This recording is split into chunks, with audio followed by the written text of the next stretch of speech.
Muy bien, choque cardiogénico. El choque cardiogénico puede ser intrínseco o extrínseco. El intrínseco se da por un problema funcional de la bomba cardíaca. A veces puede ser repentino, es más frecuente como complicación de un infarto agudo de miocardio, pero también puede observarse en pacientes con bradiarritmias, taquiarritmias, valvulopatías, contusión cardíaca o en la fase terminal de insuficiencia cardíaca crónica, independientemente de la causa. Entre las causas más importantes de choque cardiogénico tenemos cardiopatía isquémica y miocardiopatía dilatada.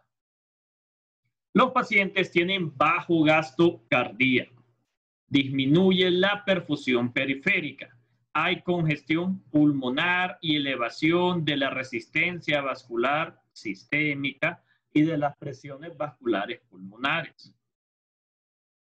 Puede producirse insuficiencia cardíaca derecha por un infarto de un ventrículo derecho o como complicación de un paciente que tenga hipertensión pulmonar aguda. Por ejemplo, un paciente con tromboembolia pulmonar. Cuando es masiva, puede causar hipertensión pulmonar aguda e insuficiencia cardíaca derecha.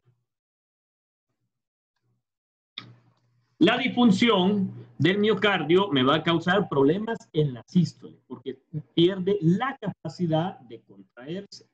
Disminuye el gasto cardíaco, hay menor volumen sistólico eyectado, los pacientes hacen hipotensión, disminuye la presión de perfusión de las coronarias y esto me da isquemia cardíaca. Esta isquemia va a contribuir a la disfunción progresiva del músculo cardíaco. Además, la perfusión sistémica, la disminución de la perfusión sistémica me va a causar vasoconstricción compensadora, aumenta la resistencia vascular periférica. Esto hace que el corazón deba trabajar más de lo normal, lo poco que queda activo, y esto me empeora el daño. Por otro lado, como el corazón no se puede contraer, también tiene problemas para llenado. Entonces, la sangre del ventrículo izquierdo va a regresar a aurícula izquierda, circulación pulmonar, causando congestión pulmonar. La congestión pulmonar me da un problema ventilatorio, causando hipoxemia. La hipoxemia me ocasiona más isquemia cardíaca. Todos estos elementos contribuyen a la disfunción progresiva del miocardio y la muerte del paciente. Como la principal causa es cardiopatía isquémica y tiene que ver mucho la isquemia en la progresión de la enfermedad, el dolor precordial es uno de los síntomas más importantes. El dolor es súbito o puede aparecer en forma de disnea súbita con sensación de opresión precordial. El paciente siente que algo le oprime o le presiona el pecho. Por el bajo gasto cardíaco hay frialdad distal. Por la congestión pulmonar, estertores. Por la disfunción ventricular derecha, ingurgitación yugular. Entonces, ¿qué vamos a ver? Ingurgitación yugular, si el paciente ya tenía su problema cardíaco crónico, edema, y lo más agudo y terrible es la congestión pulmonar. Estos pacientes tienen tos, esputo asalmonelado, están con taquipnea, tienen estertores porque los alveolos están llenos de líquido, está sudado, por el paso del líquido de los capilares pulmonares congestionados. Aparte de la congestión, el paciente va a tener datos de hipoperfusión periférica, frialdad distal, llenado capilar lento, cianosis. Estos pacientes no toleran el decúbito, están con ortopnea, están taquicárdicos, ansiosos. Cuando ustedes evalúan la saturación de oxígeno, está baja y el paciente siente dificultad evidente para respirar. Si no se trata de forma adecuada, puede causar la muerte del paciente. Luego está la otra causa de choque cardiogénico, que es el compresivo. Aquí hay compresión del corazón y las estructuras circundantes. Esto causa pérdida de la distensibilidad y hay un llenado diastólico inadecuado.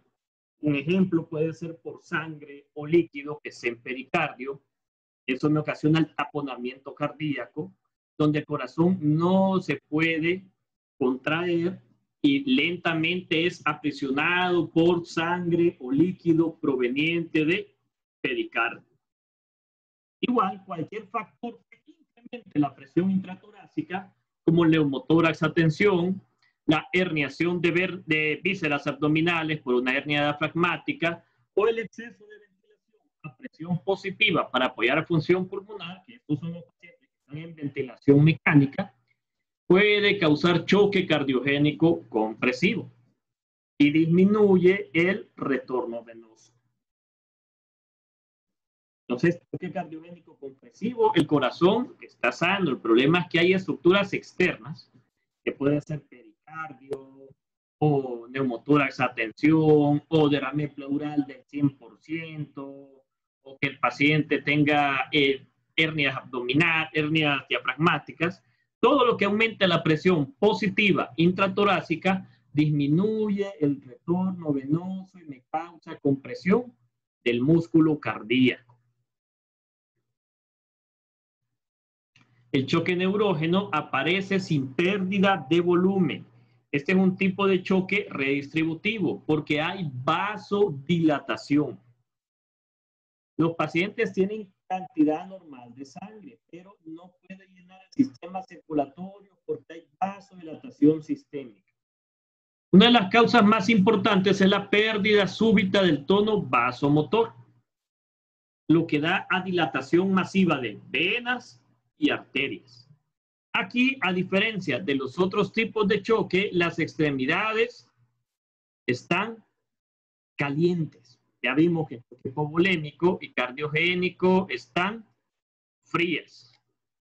El choque neurógeno, calientes. Causas, aparte del daño en el sistema vasomotor, anestesia general, anestesia espinal y el daño cerebral, los parálisis, los pacientes que tienen daño cerebral severo van a terminar con parálisis del centro vasomotor. Entonces, choque neurógeno, el problema es resistencia vascular periférica, que está disminuida. El volumen está normal. Choque anafiláctico. Aquí hay una reacción que compromete piel, mucosas o ambas, más el compromiso de respiratorio, o los pacientes tienen hipotensión arterial o síntomas de disfunción de órganos. Hacen hipotonía, síncope o incluso incontinencia. Incontinencia, pueden defecarse o orinarse los pacientes.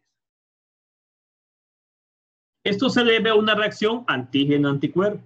Por ejemplo, una persona que es alérgica a los camarones y se toma una sopa que estaba con consomé de camarón. Este es el antígeno, se libera inmunoglobulina, esta inmunoglobulina E que estaba previamente formada, o se libera inmunoglobulina E. Esto activa basófilos, mastocitos, los cuales liberan histamina. La histamina es un potente vasodilatador, tanto de las arterias como de las venas. Entonces, al causar dilatación de las venas, disminuye el retorno venoso. Al causar la dilatación de las arterias, disminuye la presión arterial y contribuye al paso de líquido intravascular al extravascular, ya que aumenta la permeabilidad capilar. Este choque es sumamente grave. El paciente puede fallecer en minutos, ya sea por la hipotensión o porque los pacientes hacen broncoconstricción severa. Esa broncoconstricción severa me va a dar un problema respiratorio, insuficiencia respiratoria aguda. Y por otro lado, la vasodilatación me va a dar anafilaxia. Entre los síntomas podemos ver angioedema, ronchas que pueden ser generalizadas. El paciente va a recibir prurito, debilidad, las extremidades están calientes por la vasodilatación que hay. Entonces, en este problema también hay redistribución, porque tiene vasodilatación sistémica.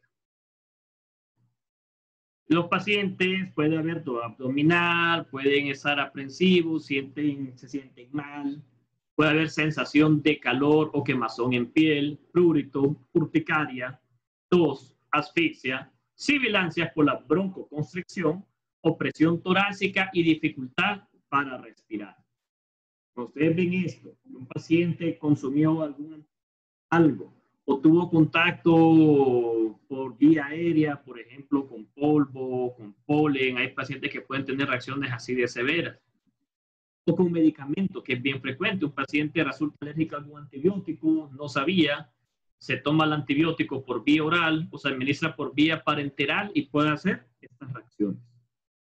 Y luego uno de los más temibles, el choque séptico.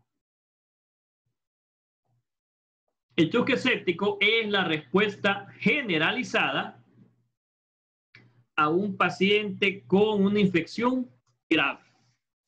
Es más frecuente en ancianos y personas inmunodeprimidas o pacientes que han sido sometidos a un procedimiento invasor. Por ejemplo, una cirugía por una apendicitis perforada. O que el paciente tenga neumonía por Streptococcus pneumoniae o por Staphylococcus aureus, o haga un acceso hepático o múltiples accesos hepáticos, o tenga pielonefritis o prostatitis. Muchos de estos pacientes, aparte del foco infeccioso localizado, pueden tener bacteremia, o sea, presencia de bacterias en sangre. En bacteremia, yo encuentro bacterias en sangre, eso lo hago a través de hemocultivos. También puede haber signos de respuesta inflamatoria sistémica, que puede ser fiebre que tenga más de 38 de temperatura o menos de 36 grados, taquipnea más de 24 respiraciones por minuto, taquicardia más de 90 latidos por minuto, leucocitosis más de 12.000 o leucopenia menos de 4.000. Luego está septicemia grave, que el paciente tiene ya compromiso orgánico. Aquí también, ya en la nueva definición se le llama sepsis. Y el compromiso puede ser cardiovascular con una presión sistólica menor o igual de 90, una presión media menor o igual a 70, el gasto urinario menor de 0.5 ml por kilo hora durante una hora, a pesar de los líquidos, la presión de oxígeno arterial sobre la fracción expirada de oxígeno menor de 250 cuando el pulmón es el problema, por ejemplo, neumonía, que sea menor de 200, plaquetas menos de 80.000 o reducción de menos del 50% en los últimos 3 días, o acidosis metabólica inexplicable. Y esto se da por el aumento en ácido láctico. Porque el choque séptico hay disminución de la perfusión en partes distales y el paciente tiene aumento en la producción de ácido láctico. Choque séptico es que el paciente tiene sepsis más hipotensión y que no mejora con líquidos, o que necesita vasopresores, que son medicamentos para mantener la presión arterial, por ejemplo, la norepinefrina, la dopamina, para tener una presión sistólica mayor o igual a 90 o una presión media mayor o igual a 70. Y el choque séptico resistente son aquellos que tienen una hora a pesar de líquido, vasopresores y siguen con hipotensión arterial. Puede ser causado por gram negativos, gram positivos, hongos, puede ser polimicrobiana también, sobre todo en pacientes que están inmunosupresos, por ejemplo, pacientes oncológicos que han sido sometidos a quimioterapia, pacientes diabéticos descompensados que tengan pie diabético. Entre los bichitos más frecuentes tenemos Heterobacterias, Pseudomonas, Haemophilus, Staphylococcus aureus, Staphylococcus coagulasa negativo, Streptococcus pneumoniae, enterococos, Neisseria meningitidis, Haemophilus, Streptococcus pyogenes. Los pacientes con septicemia tienen activación celular que libera múltiples mediadores inflamatorios, como las citocinas. Se reclutan neutrófilos, monocitos, se activan los reflejos neuroendocrinos que ya hemos visto antes, y de forma simultánea se activa el sistema fibrinolítico y la cascada de coagulación junto con el complemento. Los pacientes tienen manifestaciones clínicas por las alteraciones metabólicas impulsadas por la infección, además de las toxinas liberadas por los agentes infecciosos. Ejemplo, las endotoxinas de los gram negativas, exotoxinas y enterotoxinas de los gram positivos. Hay dos patrones. Uno es el hiperdinámico, que se da al inicio, y en la parte tardía el paciente hipodinámico. Aquí tienen disminución de la resistencia vascular sistémica.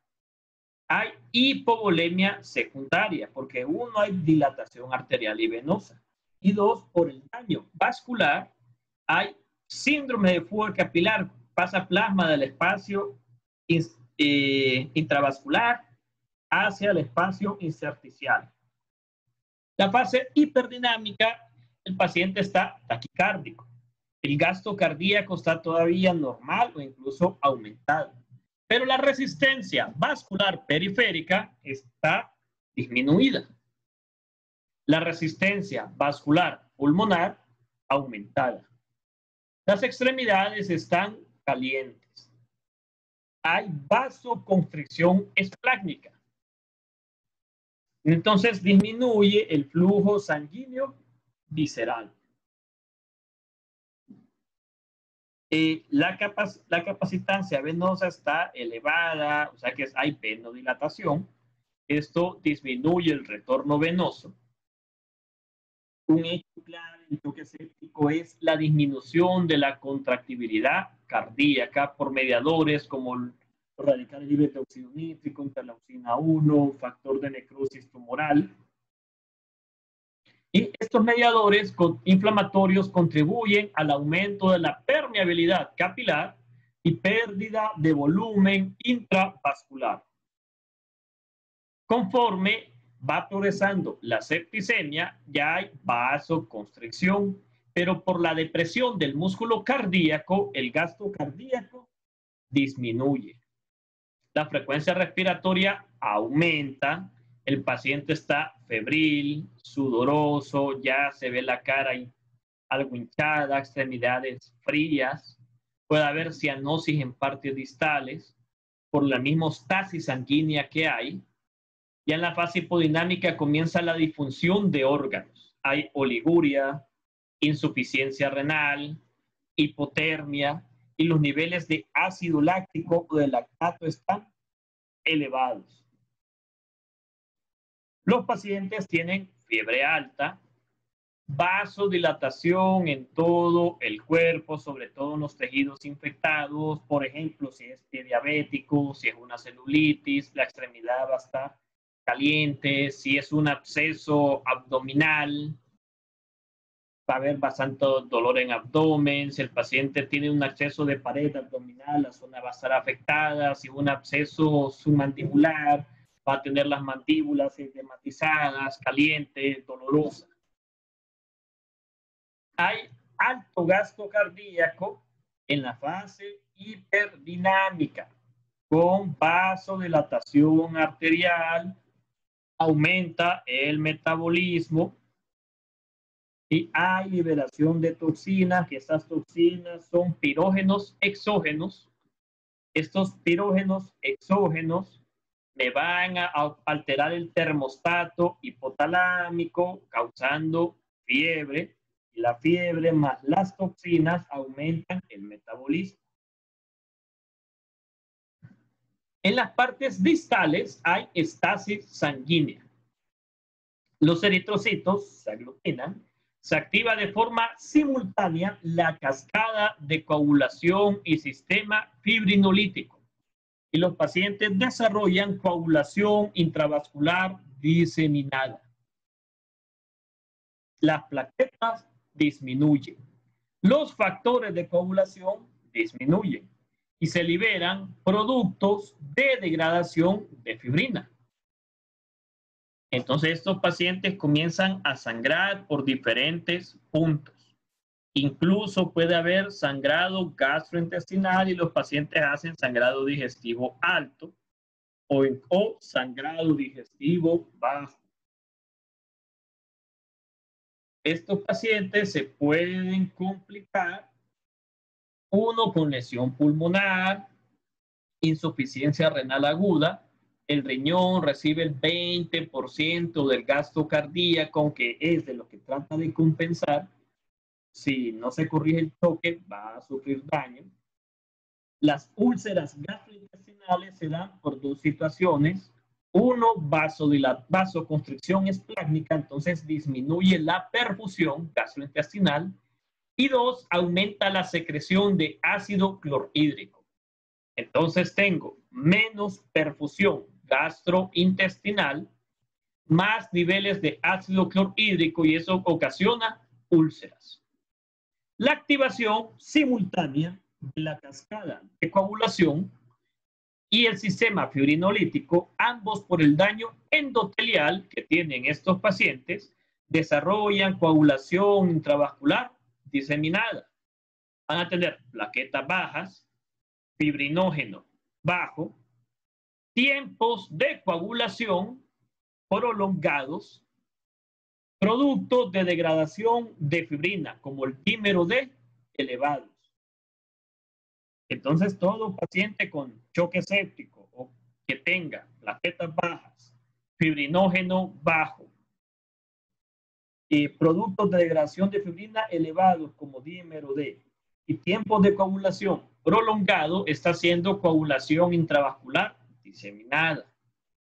Y finalmente fallan todos los órganos y los pacientes fallecen por eso, porque tienen disfunción múltiple de órganos. El lactato juega un papel clave en todo esto, ya que el choque séptico tiene gran producción de ácido láctico. El ácido láctico me causa acidosis metabólica con anion gap aumentado. Ya vimos en la acidosis metabólica que el pH ácido es vasodilatador, que el pH ácido me causa disfunción miocárdica, alteraciones de conciencia, que naturaliza las proteínas. Entonces, eso contribuye al daño final en choque séptico. Y con esto terminamos la parte de choque.